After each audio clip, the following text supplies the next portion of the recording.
오늘은 스승의 주일입니다. 저도 우리 교회에서 교회를 섬기면서 또 제자 삼는 일에 힘쓰고 있지만 저를 또 여기까지 가르치신 스승들이 있고 여러분도 마찬가지이실 것입니다. 그렇다면 어떤 사람을 스승이라고 부를 수 있겠습니까? 단순히 어떤 누군가를 가르치는 사람을 스승이라고 이렇게 부른다기보다는 그 가르침을 좀 더 넘어서서 삶의 옳은 방향을 제시해주고 그 삶에 그 걸맞는 인격과 그리고 태도까지 이끌어주는 그런 사람을 스승이라고 보는 것이 맞겠습니다. 그러기 위해서는 자신도 그런 삶을 살아야겠고 또 그런 삶을 살기 위해 부단히 애를 써야 마땅합니다. 그래서 참된 스승을 만나는 것도 힘든 일이요, 참된 스승이 되는 것도 참 힘든 일인 것 같아요. 자, 오늘 본문 속에는 우리 빌립 집사님이 누군가를 만나서 가르치고 지도하고 또 인도하는 그 과정 중에 참된 스승이란 또 이런 모습을 갖추고 있구나 하는 것을 발견하게 될 텐데, 우리가 그것을 보기 전에 우리 지난 시간까지 나눈 내용들, 우리 3주 전에 우리 나눴던 내용이기 때문에 우리 지난 강해 때 나눈 내용을 좀 더 살펴보고 이 내용을 들어가기를 소망합니다. 자, 사도행전의 저자가 누구죠? 바로 누가입니다. 사도행전의 저자인 누가는요, 특별히 이 에티오피아 내시가 예수를 믿고 세례받는 이 일을 굉장히 중요하게 여겼습니다. 굉장히 중요한 의미로 받아들였어요. 자, 물론 그럴 수 있지 않습니까? 에티오피아 내시는 에티오피아라고 하는 그 국가의 고위 공직자이기 때문에 그가 복음을 가지고 그 나라로 돌아갔을 때 그가 갖고 있는 어떤 영향력, 선한 영향력, 파급력, 예수 믿는 자로서의 어떤 위치가 주는 어떤 의미, 이런 것들을 생각해서 전도의 전략적 차원에서 참 중요한 사건이다, 이렇게 볼 수도 있겠습니다만, 누가는 뭐 그 이후에 그런 일이 있든 없든 그것에는 별로 관심이 없는 것 같아요. 그런 기록이 없으니까요. 다만 누가가 관심 가지고 있는 어떤 중요한 부분이 있지 않습니까? 그게 뭡니까? 바로 그가 이방인이면서 동시에 내시였다라고 하는 사실입니다. 이방인이면서 동시에 내시였다. 내시는 어떤 사람을 내시라고 합니까? 왕을 모시기 위해서 자신의 성 기능을 제거한 사람, 그러니까 남성의 성 기능을 제거한 사람, 고자라고 그렇게 성경에는 기록되어 있습니다. 유대인의 율법에는 그가 아무리 태생적으로 유대인이라 할지라도 고자라고 되어 있는 사람은 제사장이 되거나 이스라엘의 총회, 여호와의 총회에 들어올 수 없다라고 그렇게 율법에 기록되어 있어요. 그런데 성령께서는 빌립에게 어떤 그 설명이나 설득 없이 그에게 가라고 하셨고 만나게 하셨고 복음을 가르치게 하셨고 예수 그리스도를 전하게 하셨습니다. 그랬더니 그가 정말 예수 그리스도를 영접하고 하나님 나라 자녀가 되었는데, 이건 어떤 의미입니까? 그가 이방인이지만 영적인 이스라엘이 되었다. 또 예수 그리스도 안에 태어난 새로운 인류가 되었다. 그래서 주님의 몸된 교회 안으로 편입이 되었다라고 하는 그런 의미가 되는 겁니다. 그가 이방인이면서 동시에 고자였음에도 불구하고 하나님께서는 하나님의 뜻대로 그를 영적 이스라엘 안으로 편입시켰다. 이 사실은 누가에게는 그 어떤 사실보다 굉장히 중요한 의미였던 겁니다. 왜 그랬을까요? 이게 그냥 우발적인 사건으로 그냥 나타난 것이 아니라 이미 오래전 이사야 선지자로부터 말미암아 예언되었던 것이 성취되었기 때문입니다. 유대인들이 그렇게 믿고 의지하는 율법과 선지자에 이미 기록되어 있었던 말씀이라는 걸 깨달을 수 있었기 때문에. 자, 이사야 56장 3절 말씀입니다. 시작. 여호와께 연합한 이방인은 말하기를 여호와께서 나를 그의 백성 중에서 반드시 갈라내시리라 말하지 말며 고자도 말하기를 나는 마른 나무라 하지 말라. 이사야의 이 예언은 이방인이면서 동시에 고자였던 그 내시가 어떻게 하나님 나라 백성이 되고 어떻게 여호와의 총회에 들어오게 되는가를 정확하게 보여주는 샘플이 됩니다. 여러분, 지난주에 우리가 성도로 부르신 목적이 무엇인가 하는 것을 말씀을 통해 확인했어요. 여러분, 성도가 된 목적이 무엇이었습니까? 바로 그 사랑하시는 자, 곧 예수 그리스도 안에서 하나님의 은혜의 영광을 찬송하기 위함이었다. 이 백성은 내가 나를 위하여 지었나니 찬송, 내 이름을 찬송하기 위함이다. 그래서 우리가 살아가는 삶의 양태는 모두 다를 수 있겠지만 그 삶은 하나님을 찬송하는 방식으로서의 삶이어야 된다라고 그렇게 우리가 나누었었습니다. 그래서 지금 내가 구원받은 백성인지 그리고 또 아닌지, 하나님의 작전 가운데 있는 것인지 아닌지를 확인할 수 있는 중요한 시금석이 뭐겠습니까? 오늘 이 빌립과 그리고 에디오피아 내시처럼 정말 하나님의 말씀이 이루어지는 그 시점과 현장에 내가 거기에 있는지, 하나님의 말씀의 한 부분으로 살아가고 있는지, 아니면 그것과 상관없이 그냥 내 욕심껏 내 욕심에 발맞춰서 여전히 살아가고 있는지, 그걸 확인해 보면 여지없겠죠. 자, 우리는 분명 하나님의 놀라운 은혜 가운데에 구원받았고 구원받고 있는, 또 구원을 이루고 있는 구원의 대상입니다. 맞죠? 저와 여러분은 구원의 대상입니다. 그와 동시에 우리는 하나님의 뜻이 이 땅 가운데 이루어질 수 있도록 하나님의 주권과 하나님의 그 역사와 그리고 하나님의 구속의 역사가 이루어질 수 있도록 쓰임받는 구속의 통로이기도 합니다. 다시 한 번 더요.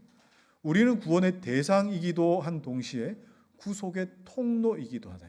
이게 구원의 이중성이에요. 자, 아브라함이 하나님께서 말씀하신 것을 들었을 때 이렇게 말씀하셨어요. 한번 볼까요? 창세기 12장 2절 3절 시작. 내가 너로 큰 민족을 이루고 내게 복을 주어 내 이름을 창대하게 하리니 너는 복이 될지라. 너를 축복하는 자에게는 내가 복을 내리고 너를 저주하는 자에게는 내가 저주하리니 땅의 모든 족속이 너로 말미암아 복을 얻을 것이라 하신지라. 제가 성경에서 말씀하고 있는 복이 뭐라고 말씀드렸습니까? 복은 곧 하나님의 임재, 하나님이 함께 하심이다 라고 그랬습니다. 자, 그렇다면 아브라함에게 하나님께서 너는 복이 될지라 라고 하는 것은 어떤 의미입니까? 이제부터 내가 너와 함께 있겠다라고 하신 말씀입니다. 예수님께서 그와 동일한 의미로 이 땅에 사람과 같이 되셔서 우리와 같이 되신 것은 임마누엘, 하나님이 우리와 함께하기 위함이셨습니다. 그런데 거기에서 그치는 것이 아니죠. 너를 통하여 온 열방이 복을 받게 될 것이다. 그러면 이게 무슨 의미겠습니까? 모든 사람들이 아브라함과 아브라함의 자손들을 통하여서 하나님과 함께 되는 은혜를 누리게 될 것이다 라고 하는 의미도 될 것입니다. 자, 여러분, 그렇다면 우리는 구원의 대상인 동시에 구속의 하나님의 주권이 펼쳐지는, 하나님의 구속의 원리가 펼쳐지는 통로로도 쓰임받는다는 것을 여러분 기억하셔야 돼요. 자, 이 그림이 없으니까, 이 두 가지 지식이 없으니까, 이 두 가지 개념이 없으니까 자꾸 어떻게 합니까? 자꾸 내가 구원받은 사람이야, 땡큐, 하나님 땡큐 하고 난 다음에 그 다음 막 살죠. 여러분, 그 어떤 죄책감이나 책임의식 없이 그렇게 사는 것, 그건 구원파들이나 하는 짓입니다.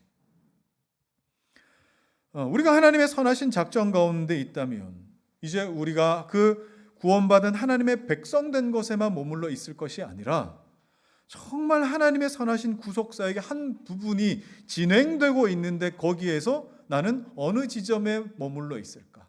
우리 성도들이 많이 있는 중에 우리 성도들은 각각 파편처럼 흩어져 있겠지만 하나님의 구속사역의 큰 줄기 그 어딘가에 머물러서 동행하고 있는가? 여러분, 그걸 살피셔야 된다 말입니다. 빌립은 이 성령의 인도 가운데에 말씀에 순종했고 또 그 말씀에 순종하게 되었을 때에 예수께서 이 땅 가운데 하셨던 사도행전 1장 8절 말씀, 오직 성령이 너에게 임하시면 너희가 권능을 받고 온 예루살렘과 유대와 사마리아 땅끝까지 이르러 내 증인이 되리라. 이것이 자신의 삶을 통해 누가 하나 볼 곳 없는 도망자 같은 자신의 인생이지만 이런 나를 통해 이루어지고 있다는 것을 깨달을 수 있지 않았겠습니까?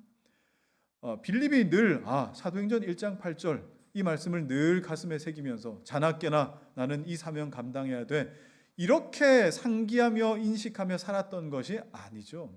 그저 오늘 나에게 말씀하신 그 말씀에 한 뼘만큼의 삶을 움직이며 한 번 순종하며 그렇게 하루하루를 감당했던 것뿐인데, 놀랍게도 하나님께서는 하나님의 놀라운 뜻과 계획의 대상이 되게끔도 하시고, 동시에 하나님의 뜻이 이루어지는 통로로도 쓰셨구나 하는 것을 알 수 있었던 것.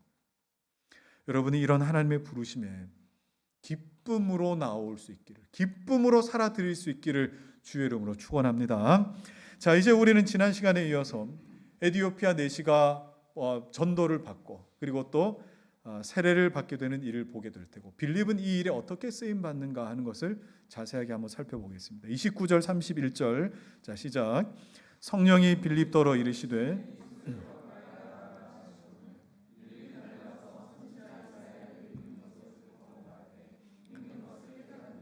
대답하되 지도해 주는 사람이 없으니 어찌 깨달을 수 있느냐 하고 빌립을 청하여 수레에 올라 같이 앉으라 하니라. 성령께서는 빌립에게 에티오피아 내시가 타고 있는 그 수레로 가까이 나아가라 하셨습니다. 우리는 우리가 생각하는 것보다 훨씬 더 구체적으로, 그리고 또 훨씬 더 놀라울 정도로 구원의 대상이 됩니다.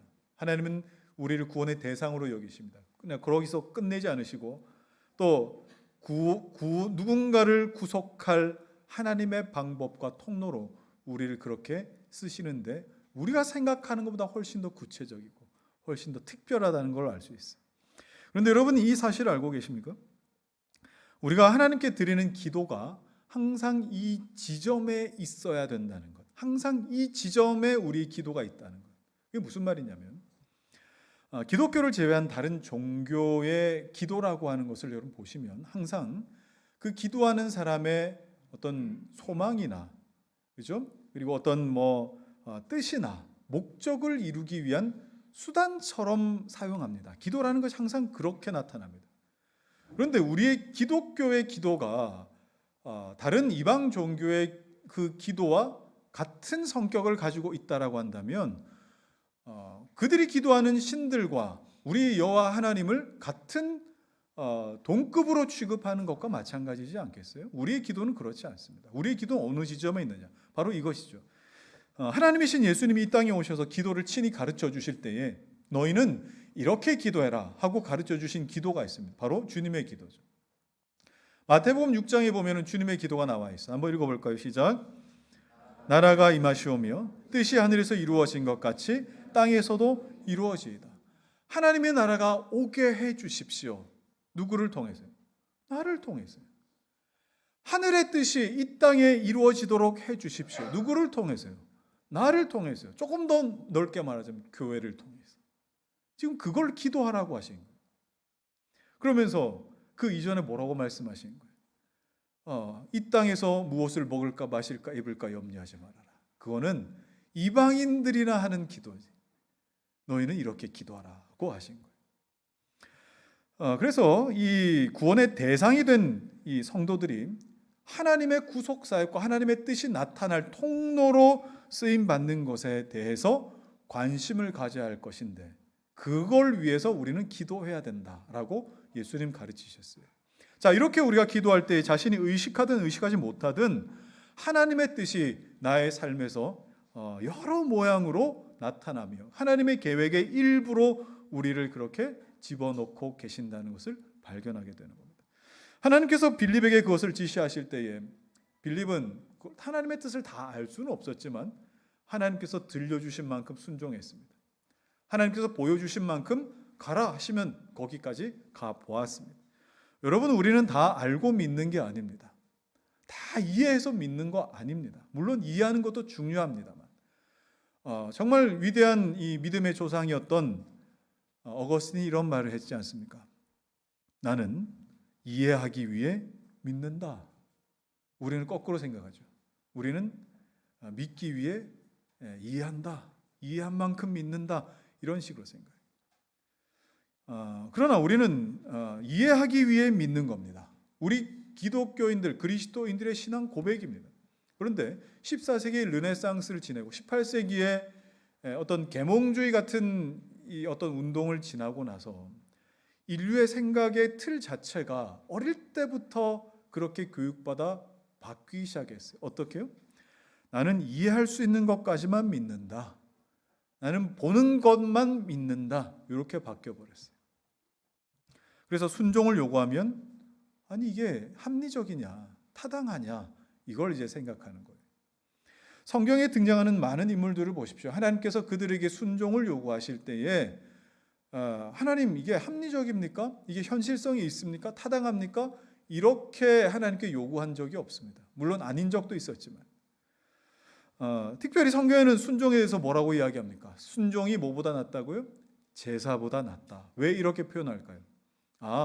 순종을 해보고 나니 하나님이 왜 이렇게 말씀하셨는지 이해가 간다. 이게 하나님의 뜻이었구나 라고 깨닫는 일들이 대다수였기 때문에 전혀 현실적이지 않은 것 같은데도 순종해보니 이것만큼 현실적인 것도 없었겠구나 하는 것을 알게 됩니다. 그런데 우리는 그렇지 않죠. 자주 그렇지 않죠. 오늘날 그리스도인들에게서 회심이 점점 더 어려운 일들처럼 느껴지는 그 이유가 뭐겠습니까? 바로 여전히 우리 가운데 뿌리 깊이 내린 계몽주의적인 사고방식. 우리는 이해한 것까지만 믿겠다라고 하는 그 사고방식 때문에 목사님 나는 그렇지 않습니다. 정말 여러분 그럴까요? 우리는 어릴 때부터 그런 교육 가운데 자라왔고 지금 이 세상은 여전히 그런 세상에 있습니다. 그래서 뭐가 틀렸고 맞는지 모를 뿐이지 성경의 말씀이 우리 가운데 들어오기 전에는 무엇이 틀렸다 맞다에 대한 기준이 없을 뿐입니다. 그래서 우리가 자주 납득할 수 없는 것에 대해서 불쾌함을 가지거나 어떤 저항감 같은 것을 가지는 것이 바로 그런 이유 때문이에요. 제가 목회하면서 경험한 바로는 사람은 이해했다고 해서 믿는 건 아니구나라는 이 생각이 참 많이 듭니다. 이해했다고 믿는 건 아니구나. 물론 이해하는 것도 중요합니다만 이해한 그것이 믿어지는 거는 아니구나. 왜냐하면 믿음은 이해의 영역이 아니기 때문입니다. 얼마나 많은 사람들이 이해했다고 머리로는 이해했다고 하면서도 자기 십자가를 지지 않으려고 하는지 모릅니다. 자기 십자가가 뭐죠? 자기를 부인하고 자기 십자가를 지는 것. 자기를 부인해야 하나님 말씀에 순종할 수 있게 되는데 머리로는 이해했다면서도 자기 십자가를 지려고 하지 않아요. 그 말은 무슨 뜻이겠습니까?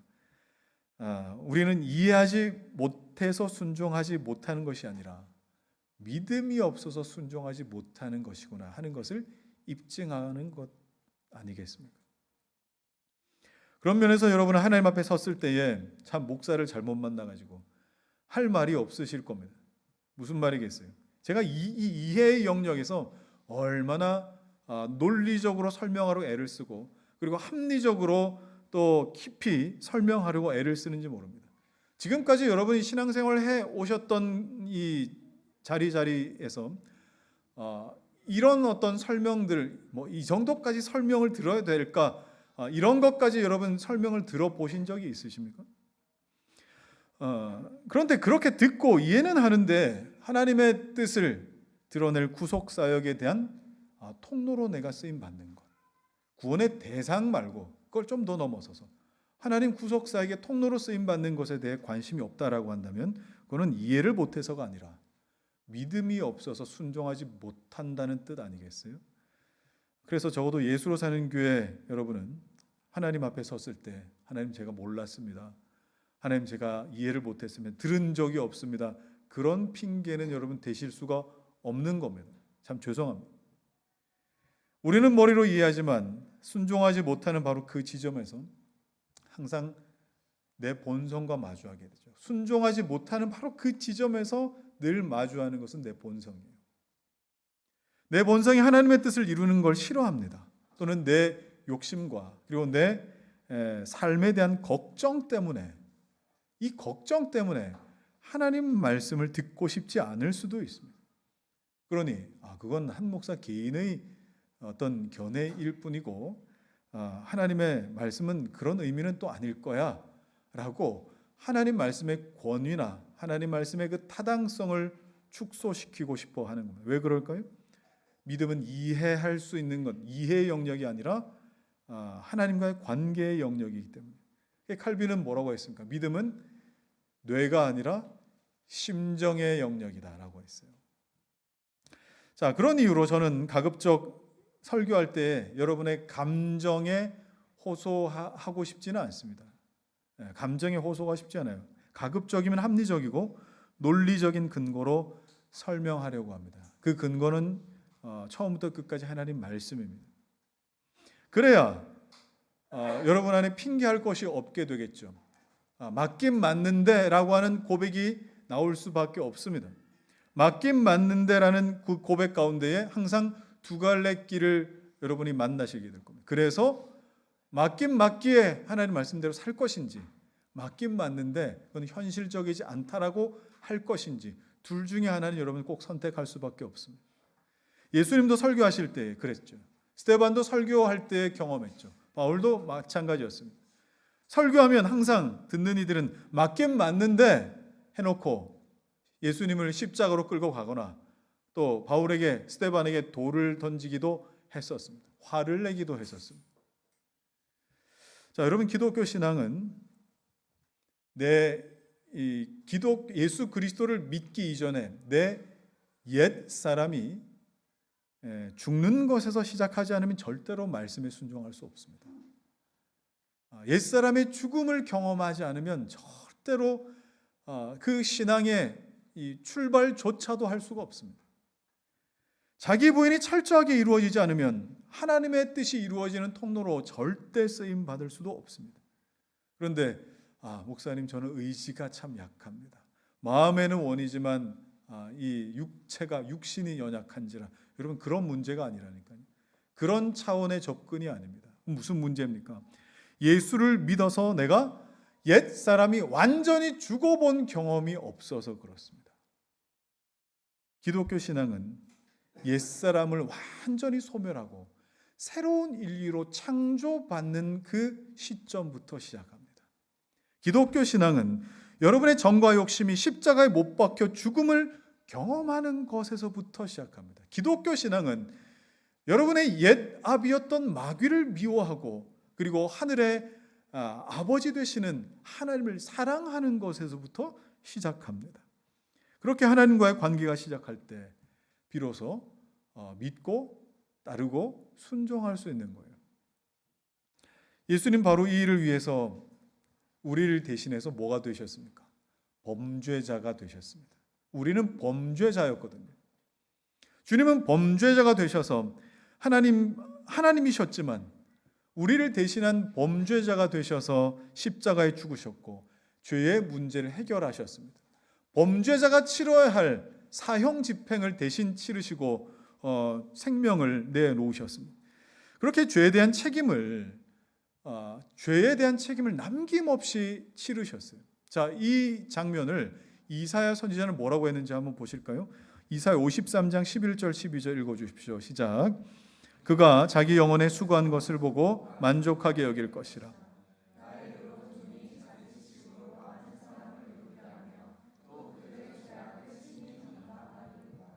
그러므로 내가 그에게 존귀한 자와 함께 몫을 받게 하며 강한 자와 함께 탈취한 것을 나누게 하리니 이는 그가 자기 영혼을 버려 사망에 이르게 하며 범죄자 중 하나로 헤아림을 받았음이니라. 그러나 그가 많은 사람의 죄를 담당하며 범죄자를 위하여 기도하였느니라. 주님이 우리를 대신해 십자가에 달리셨습니다. 범죄자를 대신해 범죄자가 되셨습니다. 그래서 우리가 범죄자가 져야 할 죄의 저주, 죄의 형벌로서의 십자가는 우리에게 더 이상 필요 없습니다. 그러나 그렇다고 해서 이제는 내가 뭔가를 해야 될 내 책임은 이제 없겠구나라고 너무 쉽게 단정 짓지는 마셔야 됩니다. 이게 무슨 말입니까? 예수 믿을 때에 어떻게 되죠? 내 속에 극렬하게 저항하는 옛사람이 죽기를 싫어합니다. 죽기 좋아하는 사람이 어디 있어요? 예수를 믿게 될 때에 극렬히 죽기 싫어하는 그 옛사람의 이 저항이 그 옛날 예수께서 십자가에 못 박히실 때처럼 죽어야 마땅하다 이 말이에요. 그럴 때 우리 안에 그리스도께서 사시는 기적이 일어나기 때문입니다. 자, 여러분, 이 사실을 여러분 믿으십니까? 이 사실을 여러분 믿으세요? 이 믿음이 여러분 안에 있다면, 이 믿음이 처음 시작할 때 저는 이 믿음을 젤리처럼, 아이들이 좋아하는 이 젤리처럼 말랑말랑한 상태라고 저는 생각합니다. 그런데 이 믿음을 여러분 말랑말랑하게만 두지 마십시오. 어떨 때 이 믿음이 자라고 견고해집니까? 말씀에 순종할 때에 이 믿음이 견고해집니다. 예수님께서 뭐라고 말씀하셨습니까? 순종하는 자는 반석 위에 세운 집과 같다라고 그렇게 말씀하셨죠. 그래서 여러분, 이해되어서 말씀 순종하는 것이 아니라 여러분 말씀대로 한번 살아보십시오. 순종하지 않아도 믿음이 있으니까 나는 괜찮다, 여러분 그렇게 고집 부릴 일이 아니라는 겁니다. 여러분이 믿게 됐고 하나님을 사랑하게 되었다면 내 안에 심겨두신 그 믿음이 반석 같은 믿음 되기를 내가 정말 열망하게 되는 것이지, 나는 어쩔 수 없습니다,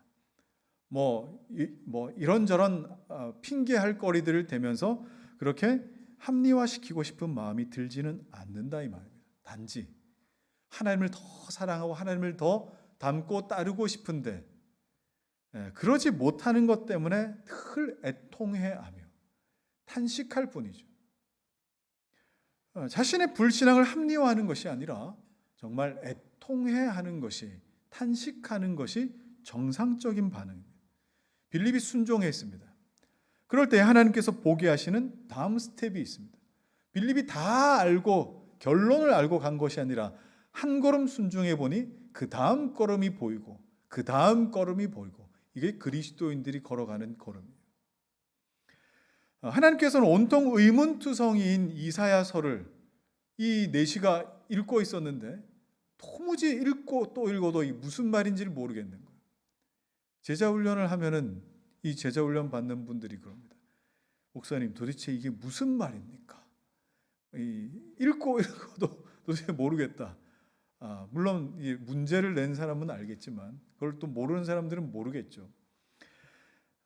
그래서 빌립이 다가가서 이걸 가르쳐 줍니다. 지도하고 또 예수 그리스도에 대해서 설명해 주는데, 그 이사야의 글이 도대체 뭐였을까 한번 보시죠. 자, 우리 8장 32절부터 34절. 자, 시작. 읽는 성경 구절은 이것이니 일러스되 그가 도살자에게로 가는 양과 같이 끌려갔고 털 깎는 자 앞에 있는 어린 양 같이 조용함과 같이 그의 입을 열지 아니하였도다. 그가 굴욕을 당했을 때 공정한 재판도 받지 못하였으니 누가 그의 세대를 말하리요.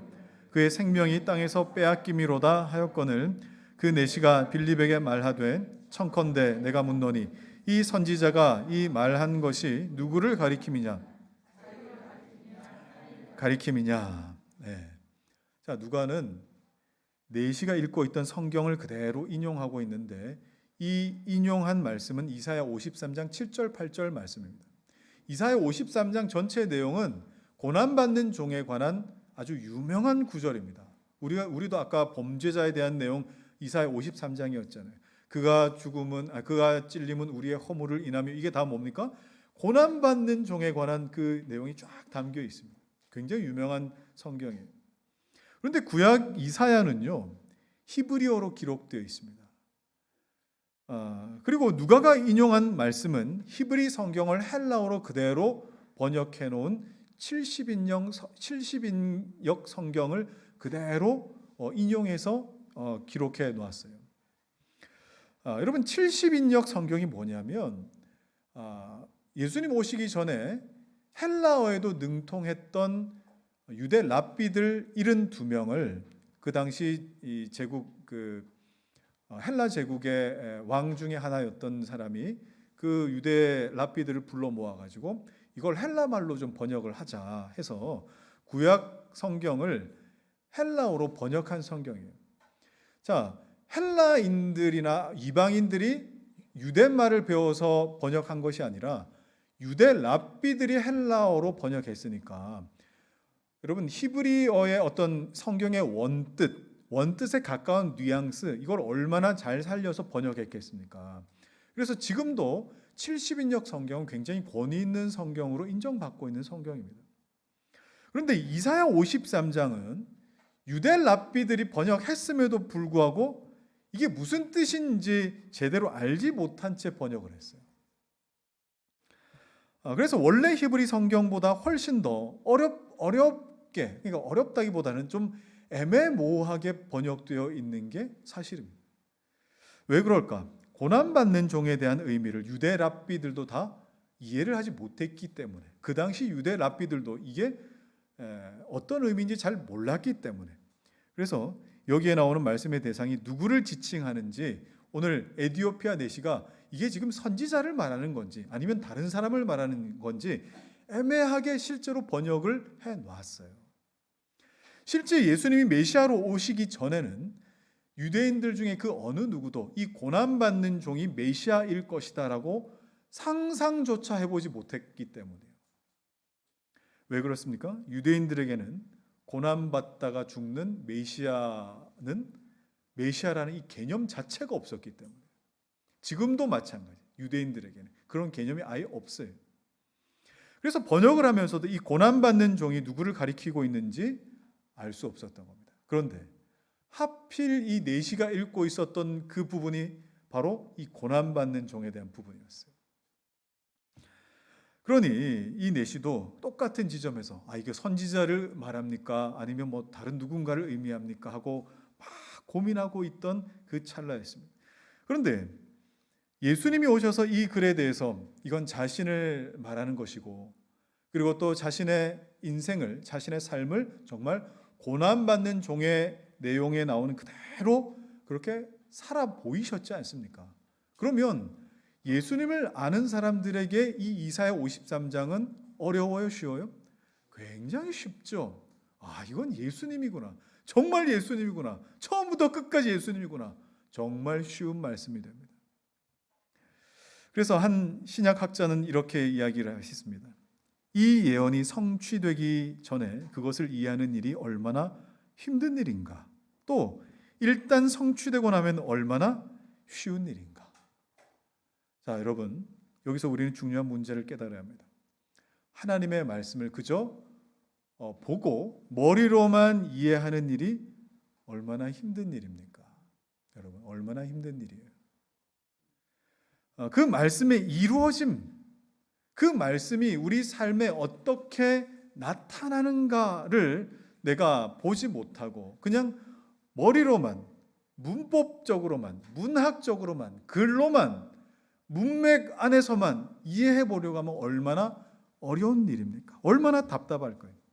그 말씀에 성령께서 조명해 주셔야죠.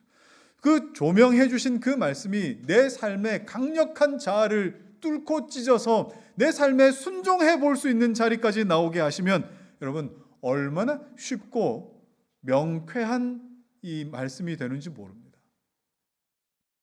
앞서도 말씀드렸지만 우리 기독교 신앙 안에 이해한 만큼 살겠다, 순종해 보겠다라는 이런 계몽주의적인 사고방식이 교회 기독교 신앙 안에도 들어와 있으니까, 은연중에 들어와 있으니까 여러분 복음을 설명하라고 하면은 굉장히 모호하게 느낍니다.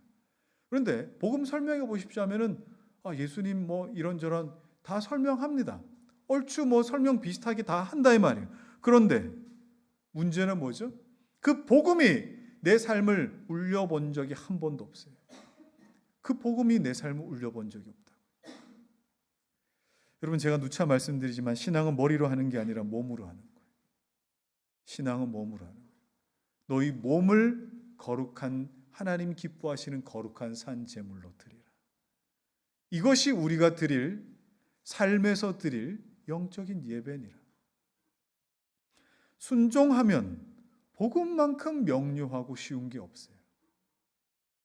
그러나 자꾸 머리만 들이밀면 혼란스럽다, 헷갈린다. 자, 여러분 말씀을 듣고 혼란스러우신 분 계십니까? 말씀을 듣고 헷갈리시는 분 있으십니까? 그러면 이해할 때까지 공부해야 되겠다. 물론 말씀을 아는 것 중요합니다. 그러나 이해할 때까지 여러분 그냥 마냥 기다리지 마시고 한번 순종해 보십시오. 말씀대로 한번 살아보십시오.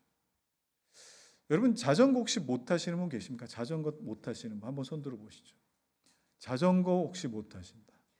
자, 뭐 하셨습니까? 여태껏? 제가 설명해 드릴 테니까 잘 들으세요. 자전거를 어떻게 타느냐면 자전거 안장에 일단 앉으세요. 그리고 핸들을 딱 잡으시고 자전거 페달을 굴리면 앞으로 가요. 아시겠죠? 그대로 한번 해보세요. 그러면 자전거 타실 수 있어요. 근데 이분들이 한 번도 안 해보셨겠어요? 왜 안 하시죠? 가다가 자꾸 자빠지니까 무서워서 못하는 거예요. 그런데 여러분, 자전거 그렇게 타시던가요? 자전거 그렇게 타져요? 그럼 자전거 어떻게 타셨습니까? 자전거 타실 수 있는 분은 설명 듣고 뭐 자격증 시험 다 치고 이론 공부 다 해서 여러분 타셨습니까? 제가 이거 굉장히 신앙적으로 한번 말씀드려 볼까요? 여러분, 자전거를 뒤에서 누가 이렇게 잡아줘가지고 자전거를 타게 될 텐데, 자전거를 탈 때 뭐가 있습니까? 내 안에 나는 절대로 자전거를 탈 수 없다라고 하는 강력한 믿음이 있어요. 그리고 또 바퀴가 2개가 아니라 3개 이상은 돼야 이게 안 자빠진다라고 하는 그런 믿음도 있어요. 그리고 한 번도 자전거를 타본 적 없는 내 옛사람이 마치 십자가에 죽어 없어지는 것처럼, 한 번도 내가 2발 자전거 타본 적이 없어서 그 옛사람이 죽는 것처럼 사라지는 동시에 2발이 동시에 땅에서 떨어지는 걸 내가 느끼고, 제가 지금 뭐라고 설명은 못하겠지만 자전거 핸들을 잡고 넘어지지 않고 중심을 잡는 여러분 그 느낌 아시죠? 그 감각, 그거 아시죠? 이거 제가 어떻게 설명해야 됩니까? 뭐라고 제가 글을 써서 여러분들이 가르쳐 드려야 됩니까? 여러분 그거 아시지 않습니까? 그런데 모르는 분은 모른다는 거예요. 경험해 본 적이 없으니까. 모르는 건 모르는 거예요. 그런데 이걸 자꾸 머리로 덤벼들려고 해요. 자꾸 배워야 된다고 생각해요. 자전거를 도대체 얼마만큼 배워야 여러분 타시겠어요? 여러분, 이것이 오늘날 기독교의 복음이 가지고 있는 위기이며 정말 현 주소입니다. 복음을 자꾸 머리로만 알려고 해요. 자꾸 뭔가를 알려고 하는데 이게 자꾸 안 되니까, 타지질 않으니까, 자 그러면 페달에서 조금 모양을 바꿔볼까? 그럼 타이어 모양을 좀 바꿔볼까? 하면서 여기에 자꾸 뭔가를 보태려고 하고 빼려고 해요. 그 문제가 아니잖아요. 그러니 설교가 자꾸 교훈적으로 변하고 철학적인 요소가 들어오고 심리적 요소가 막 설교에 들어오고 이러는 거 아니겠습니까? 교회의 전반적인 정서가 하나님 말씀만으로 충분하다, 복음이 충분하다 하는 이런 자신감이 없어서 그래요. 그래서 자꾸 예수 믿으면 행복해집니다, 또는 행복의 시작 예수 그리스도, 이런 이 터무니없는 이야기를 복음에다 갖다가 붙이죠. 온갖 종류의 학교들이 우후죽순 교회 안에 생겨나고, 잘 다듬어진 영상이나 또는 매력적인 찬양 인도자나 이 세상 요즘에는 뭐가 유행이다더라, 그러면 교회에 가지고 오고, 그렇게 해서 복음을 설명하고 성도들이 자전거 타게끔 만들어 주려고 하는데, 여러분 그래서 되겠어요? 복음을 그렇게 이해하려고 한다면, 그렇게 감상에 젖어버리려고 한다면, 복음이 오늘날 교회가 가지고 있는 이 복음의 실체는, 기독교의 실체는 참 비참해지고 맙니다. 자전거는 그냥 세워만 놓고 계속 설명만 반복하고, 복음에 대한 자신감도 없어요. 타본 일이 없으니까. 복음이 갖고 있는 자랑스러움이 없어요. 타본 적이 없으니까. 바울은 그런 자들을 탄식하면서 뭐라고 했는지 아십니까? 빌립보 3장 18절 19절. 자, 시작. 내가 여러 번 너희에게 말하였거니와 이제도 눈물을 흘리며 말하노니 여러 사람들이 그리스도의 십자가의 원수로 행하느니라.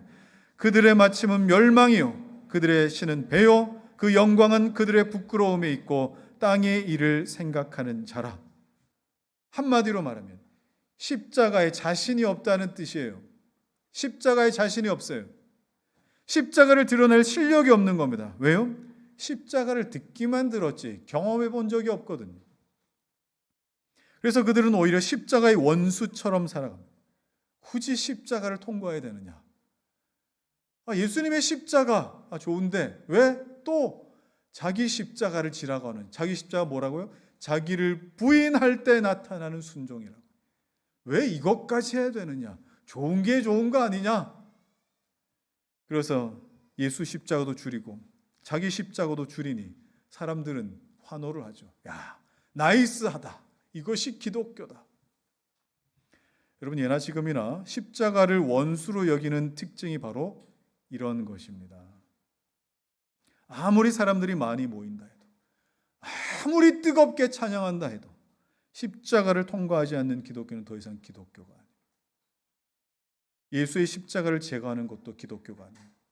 자기 십자가를 제거하는 것도 기독교가 아니에요. 십자가의 원수들이라고 바울은 이야기하지 않습니다. 십자가의 원수들. 자, 그러면 빌립은 어떻게 복음을 전하느냐? 자, 오늘 35절부터 38절 읽읍시다. 시작. 빌립이 입을 열어 이 글에서 시작하여 예수를 가르쳐 복음을 전하니 길 가다가 물 있는 곳에 이르러 그 내시가 말하되 보라, 물이 있으니 내가 세례를 받음에 무슨 거리낌이 있느냐? 이에 명하여 수레를 멈추고 빌립과 내시가 둘 다 물에 내려가 빌립이 세례를 베풀고. 여러분, 빌립이 입을 열어라는 이 구절이 있습니다. 빌립이 입을 열어. 이 말씀은 하나님께서, 성령께서 말씀의 어떤 특정 누군가를 말씀의 도구로, 수종드는 사람으로 삼으실 때 쓰는 관용적인 표현입니다. 예수님께서 산에 올라가 앉으실 때 제자들이 나올 때 입을 열어 가르쳐 이르시되 심령이 가난한 자는 복이 있나니 입을 열어 가르쳐 이르시되. 자, 그러면 지금 빌립 역시 성령께서 역사하시는, 말씀하시는 성령의 도구로 쓰임받고 있다는 것을 우리가 알 수 있겠죠. 저는 여러분에게 이런 역사가 나타나기를 소망합니다. 입만 열면 주인공이 그냥 나예요. 입만 열면 막 내 얘기는 청산유수처럼 하는데 하나님 말씀 얘기하라 그러면은 할 말이 없는, 딱 입 닫고 하나님 말씀 목사님이 하시는 것이다. 아니요, 아닙니다. 우리 교회 성도들은 어디에 있든지 입을 열어 하나님 말씀 증거할 줄 알고 그 말씀이 내 안에서 어떻게 작용하는지 고백할 줄도 아는 그런 복된 성도들이었으면 좋겠어요. 자, 그러면 빌립이 어떻게 내시에게 질문했을지 또 답했을지 한번 보시죠. 흥미롭게도 누가가 관찰한 빌립의 모습을 보면 이렇게 나오죠. 이 글에서 시작하여, 이게 이사야의 글입니다. 이 글에서 시작하여 예수를 가르쳐 복음을 전하니. 빌립의 프로세스가 보입니다. 빌립은 이사야의 글을 가르쳐주고 해석해 주는 것으로 끝내지 않고 예수 그리스도께로 인도하여 갔습니다. 빌립에게 성경은 어떤 막연한 스토리가 아니었어요. 재미있는 어떤 이야기 정도로 끝나지 않았습니다. 성경을 통해 예수를 볼 수 있었어요. 여러분, 빌립은 집사였잖아요. 집사. 말씀을 가르치는 어떤 사도의 직분이기보다는 교회 살림살이 사는 이 집사였음에도 불구하고 그가 입을 열어 말씀을 풀어주고 또 그를 통해서 예수 그리스도께로 인도해 가는 이 놀라운 일을 감당하게 됩니다. 사도나 집사나 상관없이 모든 지식이 그리스도를 향해 있다는 걸 볼 줄 아는 사람이었어요. 자, 빌립에게서 여러분 이 참된 스승의 모습이 무엇인가 보이지 않습니까? 참된 스승의 모습, 복음을 잘 가르침과 동시에 그를 그리스도께로 바르게 지도하고 인도해 가는 사람. 그 삶을 가지고 끄집어 와서 인도해 가는 사람. 이게 바로 참된 스승의 모습인 것 같습니다. 저는 이 빌립의 모습을 보면서 말씀 교사로 재직하고 있는 나는 어떤 사람일까, 어떤 교사일까 하는 생각이 들었어요. 그냥 말씀만 가르치고 머리만 잔뜩 키워놓는 교사는 아닐까. 하나님, 정말 이 성도들의 삶을 지도하고 인도하여 예수께로 인도하는 교사이기를 원합니다 하는 그런 마음의 소망이 들었습니다. 저를 위해 기도해 주실 때 여러분 그렇게 좀 기도해 주시기 바랍니다. 세상은 이런 교사가 필요합니다. 성도들에게 이런 목사의 자리가 필요하겠지만 세상도 이 말씀을 가지고 이렇게 가르쳐주고 지도해주는 사람이 필요한 겁니다. 빌립 집사처럼. 자기 사욕을 따를 것이 아니라 정말 바른 교훈을 가르치고 진리로 이끌어야 될 사람들이 필요해요. 그래서 바울도 이렇게 요청하지 않습니까? 디모데후서 4장 3절에서 5절 말씀 시작. 때가 이르리니 사람이 바른 교훈을 받지 아니함 귀가 가려워서 자기의 사욕을 따를 스승을 많이 두고 또 그 귀를 진리에서 돌이켜 허탄한 이야기를 따르리라. 그러나 너는 모든 일에 신중하여 고난을 받으며 전도자의 일을 다하며 내 직무를 다하라. 저뿐만 아니라 저와 여러분 모두 다 그리스도가 필요한 누군가에게 이렇게 교훈을 가르치고 또 그리스도께로 인도하여 드리는 그런 귀한 사명 잘 감당하시기를 소망합니다. 자, 빌립이 이런 가르침과 지도를 따라서 빌립의 이 지도를 따라서 이 에디오피아 내시가 뭐라고 하는가 한번 들어보십시오. 뭐라고 하죠? 세례를 좀 베풀어 주십시오. 자, 여러분, 세례를 베풀어 달라. 나 세례 받기를 원한다라고 요구하고 희망하는 건 무슨 의미겠습니까? 세례 받기 이전에, 예수 믿기 이전에 나의 옛사람을 난 더 이상 진행시키고 싶지 않습니다. 여기서 이제 끊어지길 소망합니다. 그 말은 제가 앞서 말씀드린 대로 옛사람의 완전한 소멸을 내가 원합니다. 이제 새롭게 나에게 창조하게 하신 그 창조된 새 인류의 삶을 살고 싶습니다. 여러분, 그 의미 아닙니까? 내시는 율법에 의하면 이스라엘 백성이 될 수 없는 사람이에요. 그러나 빌립을 통해 복음을 듣고 알게 됐습니다. 뭐예요? 머리예요. 머리가 작용했어요. 그러나 그렇게 끝내지 않습니다. 새로운 삶을 살겠습니다 하며 물속에 뛰어들었어요. 뭐예요? 삶을 움직였다는 거예요. 가까운 물, 그게 특별한 물도 아니었을 겁니다. 그냥 길가에 가던 하천이었을지도 모르겠어요. 그냥 거기 들어갔어요. 자기가 할 수 있는 최선이었어요. 거기에 들어갔어요. 삶을 움직였어요. 몸을 썼다고요. 여러분, 신앙은 이 두 가지가 다 함께 움직여야 되는 거예요. 예수님도 제자들에게 마지막 명령 뭐라고 남기셨습니까? 마태복음 28장 19절 20절 말씀 시작. 그러므로 너희는 가서 모든 민족을 제자로 삼아 아버지와 아들과 성령의 이름으로 세례를 베풀고 내가 너희에게 분부한 모든 것을 가르쳐 지키게 하라. 볼지어다 내가 세상 끝날까지 너희와 항상 함께 있으리라 하시니라. 가르쳐 지키게 하라. 머리를 쓰게 하고 몸을 움직이게 해라. 가르쳐 지키게 해라. 머리를 쓰게 하고 몸을 쓰게 해라. 오늘 말씀을 통해 계속 반복되는 교훈입니다. 여러분, 복음을 들으셨으면, 하나님의 말씀을 들으셨으면 그 가르침대로 사는 겁니다. 살면 좋겠다가 아니라 사는 거라고요. 살아보면 이해가 됩니다. 순종해보면 하나님께서 공급하시는 그 힘으로 사라진다는 것을 깨달을 때가 있습니다. 하나님 공급하시는 힘으로 내가 살게 될 때에 이전에는 정말 내 힘과 내 재능과 또 내 아이디어만큼 바등바등 그만큼 해결하며 살았구나. 그런데 하나님이 공급하시는 힘은 내가 생각했던 것보다 어마어마하구나. 이걸 여러분 공급받게 되고 깨닫게 되는 거예요. 베드로가 뭐라고 이야기하죠? 자, 베드로전서 4장 11절 시작. 만일 누가 말하려면 하나님의 말씀을 하는 것 같이 하고 누가 봉사하려면 하나님이 공급하시는 힘으로 하는 것 같이 하라. 이는 범사에 예수 그리스도로 말미암아 하나님이 영광을 받으시게 하려 함이니 그에게 영광과 권능이 세세에 무궁하도록 있느니라. 아멘. 내시가 세례를 받는 것은 그렇게 살고 싶다. 내가 이제 말씀 들려주신 그 말씀의 주인 되신 예수 그리스도와 함께 그렇게 살고 싶다라고 하는 열망이 옛사람이 억누르고 있는 그 저항을 뚫고 나오기 때문에 그렇습니다. 뚫고 나오기 때문에. 그래서 외치죠. 내가 세례 받음에 무슨 거리낌이 있느냐. 한번 따라 합시다. 내가 세례를 받음에 무슨 거리낌이 있느냐. 자, 여러분, 이게 무슨 말이에요? 내가 내 가정으로 들어감에 무슨 거리낌이 있느냐. 내가 하나님 말씀을 가지고 여러분의 직장으로 들어감에 무슨 거리낌이 있느냐.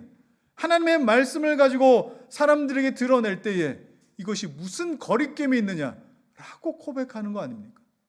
이 고백은 이제 그 말씀대로 사는 것에 무슨 거리낌이 있느냐? 지금까지 나를 위해 살았고 내 능력대로, 내 힘대로, 내 재능대로 또 내 가진 것만큼만 살았는데 이제는 하나님 주시는 것으로 살겠다. 그리스도를 위해 살고 싶다. 여러분, 이 내시의 인생 어떻게 됐을까요? 잘 됐다 못 됐다 지금 이 얘기하는 거 아니에요. 이 내시의 인생 어떻게 됐을까요? 모르겠습니다. 이 내시의 인생이 어떻게 됐는지 그 이후에 어떠한 기록도 나오지 않습니다. 그러나 우리는 충분히 짐작할 수 있습니다. 빌립이 순종해서 하나님의 이 구속사역의 연장선에서 서서 동참하게 될 때에 그의 삶은 다 이해하지 못했지만, 이해할 수 없었지만 상상할 수 없을 만큼 존귀한 하나님의 통로로 쓰임받았어요. 이해하며 가는 길은 아닙니다만 선하고 놀라운 일의 연속이었습니다. 그 연속선상이었어요. 그렇다면 빌립을 통해 예수님을 알게 되지 않았습니까? 그런 빌립을 통해 예수님께 순종하는 것이 어떤 삶이며 어떤 역사가 일어나는지 이 에티오피아 내시도 보지 않았습니까? 그렇다면 이 내시의 삶도 같은 결이지 않겠습니까?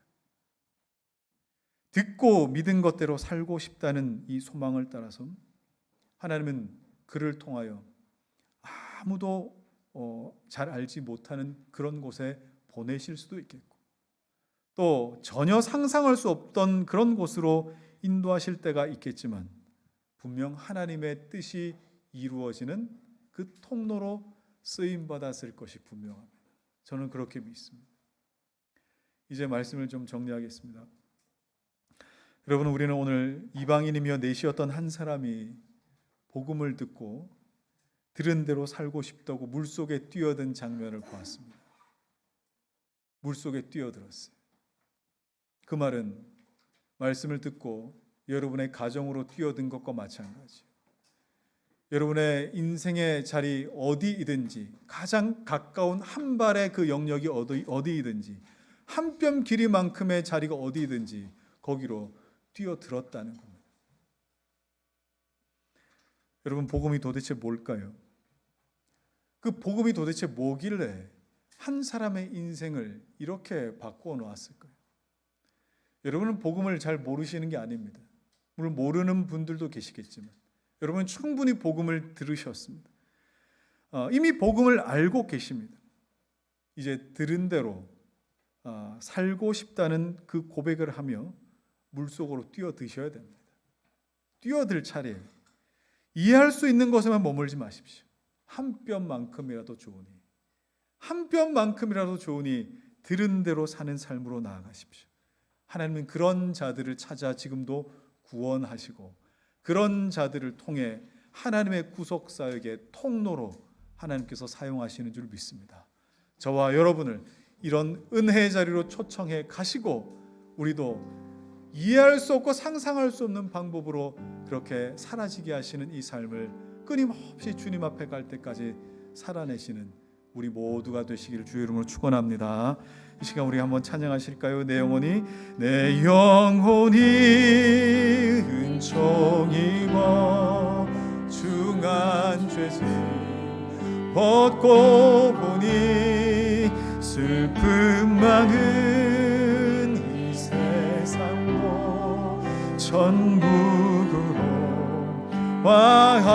주의 얼굴 뵙기 전에, 주의 얼굴 뵙기 전에 멀리 뵈며 하늘나라 내 맘속에 이루어지 날로 가까. 할렐루야 할렐루야 찬양하세. 내 모든 죄 사함받고 주 예수와 동행하니 그 어디나 높은 산이 거친 들임 높은 산이 거친 들이 초막이나 궁궐이나 내 주 예수 모신 그 한 번 더 고백합시다.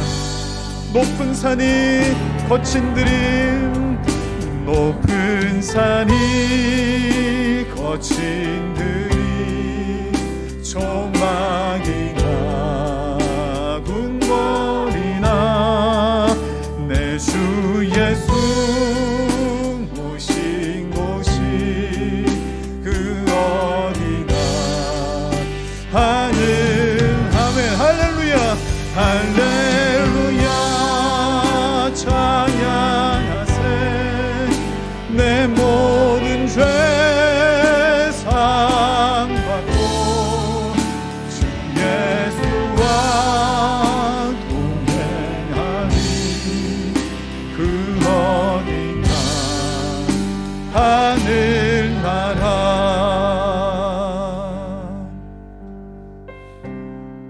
자, 여러분, 예수를 믿는다는 것은 우리가 이해하고 생각하는 것보다 얼마나 더 큰 감격이며 말할 수 없는 기적인지 모릅니다. 여러분, 오늘 우리 중에 이 세상에 늘 이해되는 것만큼 내가 살고 이해되는 것만큼 움직이고 그것이 합리적이며 그것이 마땅하다, 그렇게 우리가 어릴 때부터 배우고 그것이 나에게 알지 못한 사이에 나에게 깊이 인이 박힌 습관이 되고 인격이 되어서 하나님 말씀은 여전히 나에게는 감당할 수 없는 영역처럼 저기 멀리에만 있는, 그래서 한 번도 자전거를 이런 식으로 타야지, 자전거는 이렇게 타면 되는 거지 라고만 되뇌이고 한 번도 자전거 타본 그 경험도 없는 삶을 살고 계신 분들이 계십니까? 여러분, 예수님이 오시면 이사야 53장은 어려운 게 아니었잖아요. 딱 보면 그냥 보이는 거 아닙니까? 복음은 어려운 게 아니에요. 예수 그리스도 이 땅 가운데 우리를 대신하여 범죄자 되심은 어려운 사실이 아닙니다. 하나님 말씀하시면 지금도 우리는 그 놀라운 하나님 구속의 통로로 우리가 쓰임 받는 것인데, 우리가 찬양한 것처럼 주의 얼굴 뵙기 전에 저 멀리 뵈던 하늘나라가 내 마음속에 가까운 곳에 내 한 발자국 한 뼘만큼 날로 이루어지니 그 어디나 하늘나라가 되는 것. 여러분, 이 놀라운 특권과 이 놀라운 역사가 그리스도인들의 것이라는 사실을 여러분 아십니까? 이 시간 여러분 기도하며 하나님 앞에 고백하실 때, 하나님, 내가 머리로 알던 것 이제는 내가 물로 뛰어들 차례입니다. 하나님, 내가 물이 있음에 무슨 거리낌이 있느냐? 하나님, 내가 그를 대면하는 것에 무슨 거리낌이 있습니까? 하나님, 내가 내 가정으로 돌아갈 때에 하나님 말씀 가지고 돌아갈 때 무슨 거리낌이 있습니까? 내가 내 직장 생활하며 내 일터에서 내가 무슨 거리낌이 있습니까? 여러분, 하나님의 통로로 하나님 부르셨어요. 여러분의 인생이 그런 인생 되기를 소망하십시오. 그 어느 곳에나 하나님 나라가 임한다는 것을, 여러분을 통해 임한다는 것을 여러분 기억하시며, 하나님, 내가 그렇게 주님 앞에 쓰임받기를 원하오니 하나님이여 나의 인생을 그렇게 사용하여 주옵소서. 주여, 한번 부르고 같이 기도하겠습니다. 주여, 할렐루야. 좋으신 하나님 아버지, 감사하고 감사합니다. 주의 복음의 아버지 하나님이여, 십자가의 능력은 아버지 하나님 놀라운 은혜가 있었습니다. 아버지 하나님이여, 정말 우리를 위하여 대신 죽으시며 아버지 하나님이여, 정말 우리에게 남겨두신, 누구든지 자기 십자가를 지며 자기를 부인하고 아버지 하나님 나를 따를 것이니라 주님 말씀하실 때에, 하나님, 머리로만 알고 아버지 하나님 나의 삶을 저 걱정하지 않는 하나님, 그러나 아버지 하나님이여 신앙의 여정들 때문에 십자가의 원수로 아버지 하나님 살아가는 일들이 얼마나 많이 있습니까? 아버지 하나님, 우리는 그렇게 살지 않습니다. 하나님, 우리는 그렇게 살 수가 없습니다. 아버지 하나님이여 정말 제약이 많은 이 세상이라 할지라도 아버지 하나님이여 내 힘으로 내가 가진 것으로 내가 배운 것으로 내가 아버지 하나님이여 이해한 만큼만 아버지 하나님 살아가는 것이 아니라 아버지 하나님이여 정말 내가 물에 들어가는 것이 무엇이 거리낌이 있겠느냐? 하나님, 내가 그런 결정을 하는 것에 무슨 거리낌이 있겠느냐? 아버지 하나님, 내가 그런 아버지 하나님 삶을 살아가는 것에 무슨 거리낌이 있겠느냐? 아버지 하나님, 이런 믿음의 담대함 가운데에 하나님 주님의 나라가 날로 가까워져서 아버지 하나님이여 내가 머무는 그 어디나 하나님 나라가 아버지 하나님 정말 임하는 은혜를 허락하여 주시옵소서. 지금도 하나님 이 나라 민족의 하나님 이런 자들이 필요하며 하나님 정말 세우신 가정에 이런 자들이 필요하며 아버지 하나님 나라 민족의 교회에 하나님 이런 자들이 필요한 줄 아오니 아버지 하나님 우리를 그렇게 사용하여 주시며 주께서 아버지 하나님 이런 자들을 통하여 하나님의 놀라운 뜻을 펼쳐내 보여주시옵소서.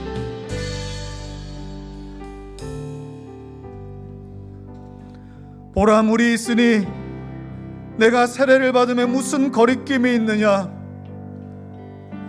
무슨 거리낌이 있느냐? 하나님, 오늘 우리가 말씀을 받았음에 우리 삶의 자리에서 하나님 나라 하늘에서 이루어진 것처럼 땅에서 이루어지도록 무슨 거리낌이 있느냐? 내가 내 영혼에게 스스로 선포하며 또 하나님의 말씀이 이루어지는 그 현장에 하나님 이렇게 우리가 살아갈 때 거리낌 없는 하나님의 은혜가 주님 세우신 주의 성도들을 통하여 이루어지게 하여 주시옵소서. 이제는 우리 주 예수 그리스도의 은혜와 하나님의 사랑과 성령의 교통하심이 하나님으로부터 귀하게 부름받아 하나님의 귀한 은혜의 통로로 살아가기로 소망하며 다짐하는 사랑하는 성도들 머리 위에와 이들이 들어갈 물속과 같은 생업과 과정과 모든 인간관계 위에 이들의 자녀와 또 세우신 교회 위에 이제로부터 영원토록 함께 하시기를 간절히 축원하옵나이다. 아멘.